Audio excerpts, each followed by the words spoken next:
हे पितरांनो तुम्हाला नमस्कार करतो. ओम श्री गणेश देवताय नमः. ओम श्री कुळदेवताय नमः. ओम श्री गुरुदेवताय नमः.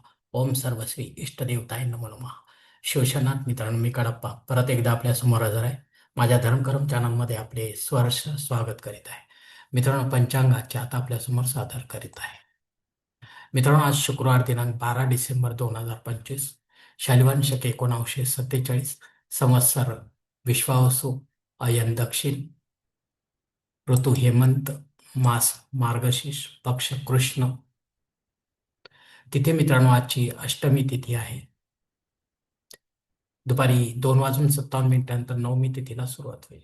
वार शुक्रवार आहे. नक्षत्र मित्रांनो उत्तरा फाल्गुनी नक्षत्र आहे. उद्या पहाटे 5:50 हस्त नक्षत्राला सुरुवात होईल. योग मित्रांनो प्रीती योग आहे. सकाळी 11:12 अश्मा योगाला सुरुवात होईल.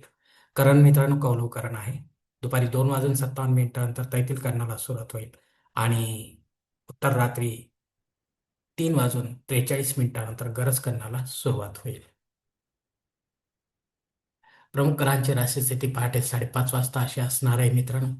सूर्य वृश्चिक राशीत असेल, चंद्र सिंह राशीत, गुरु मिथुन राशीत, शनिदेव मीन राशीत असणार आहे.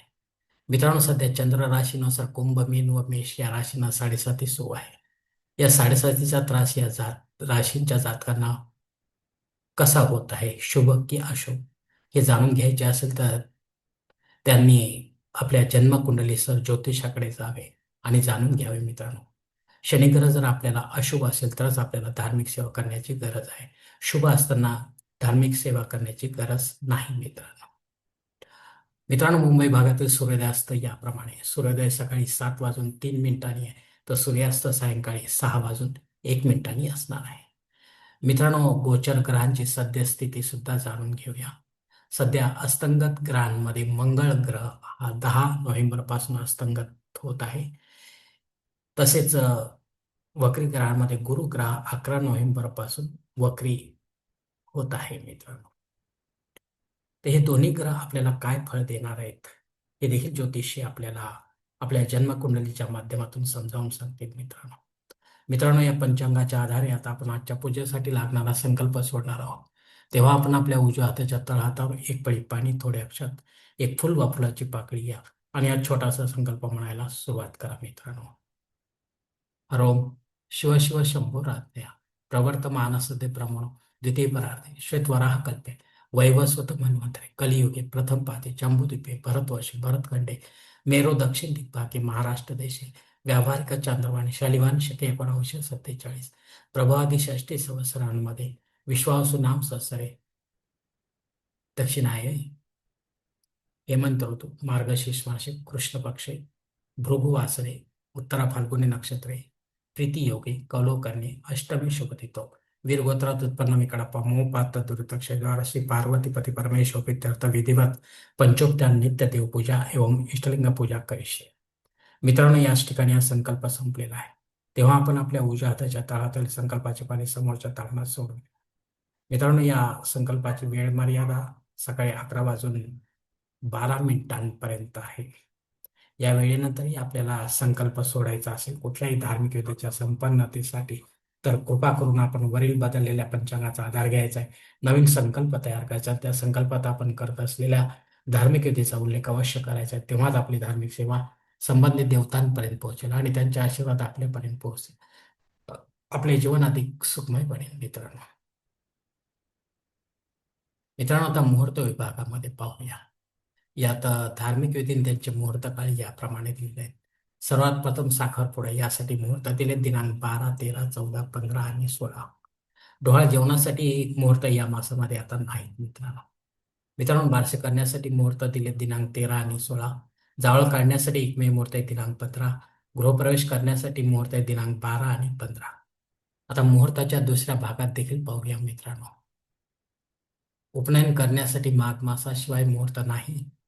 विवाह करण्यासाठी, वास्तुशांती करण्यासाठी, भूमिपूजन व पायाभरणी करण्यासाठी, तसेच देवमूर्तीची प्राणप्रतिष्ठा करण्यासाठी या कोणत्याही विधीसाठी एकही मुहूर्त आता उपलब्ध या मासामध्ये नाही मित्रांनो. मित्रांनो, वरील काही मुहूर्तांच्या तारखेत वेळेची मर्यादा देखील असू शकते.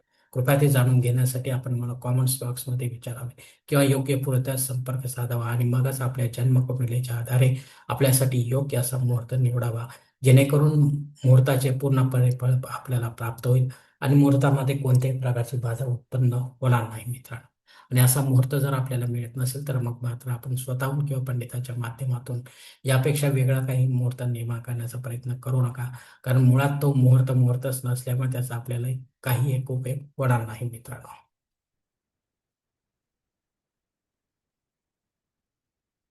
मित्रांनो, आता पंचांगातील इतर काही महत्वाची जी माहिती आहे ती आता आपण पाहणार आहोत. पंचांग शुद्धी मित्रांनो दुपारी 2:57 आहे, त्याआधी नाही. दिनविशेषमध्ये दुपारी 2:57 पर्यंत योग आहे. हा जनन शांती संबंधित योग आहे मित्रांनो. याची जनन शांती अं, जे बालक या वेळेपर्यंत जन्म घेतील त्यांच्या 12व्या दिवशी करायची आहे मित्रांनो आणि त्यांच्या निवासस्थानी करायची आहे मित्रांनो. तेव्हाच बाळाच्या जीवनात येणाऱ्या अशुभ घटनांची तीव्रता कमी होऊ शकते मित्रांनो. यानंतर मात्र 12व्या दिवसानंतर आपल्याला मुहूर्त काढावा लागतो आणि पंचांग बदलले की आपण सर्वजण विसरून जातो मित्रांनो. म्हणून ही जननशांती करणे फार गरजेचे आहे मित्रांनो. मित्रांनो, अष्टमी व नवमी श्राद्ध कर्म आहे. काल देखील अष्टमीचे श्राद्ध होते, कारण अपराह्न काळामध्ये हे श्राद्ध कर्म करायचे असते आणि साधारण याचा वेळ अपराह्न काळ म्हणजे साधारण 2 ते 4 ही वेळ येते. तर कालही अष्टमीचे श्राद्ध कर्म आपण जर केले नसेल, जमले नसेल तर आज ती करू शकता, पण दुपारी 3 वाजेपर्यंतच. त्यानंतर मात्र आपण नवमी श्राद्ध कर्म देखील करू शकता, पण विधिवत करा, पंडिताच्या माध्यमातून करा आणि घरी करा किंवा तीर्थक्षेत्री करा. पण अपराह्न काळातच करा. तेव्हाच आपली पितरसेवा आपल्या पितरांपर्यंत पोहोचेल आणि त्यांचे आशीर्वाद आपल्यापर्यंत पोहोचतील. आपले जीवन अधिक सुखमय बनेल मित्रांनो.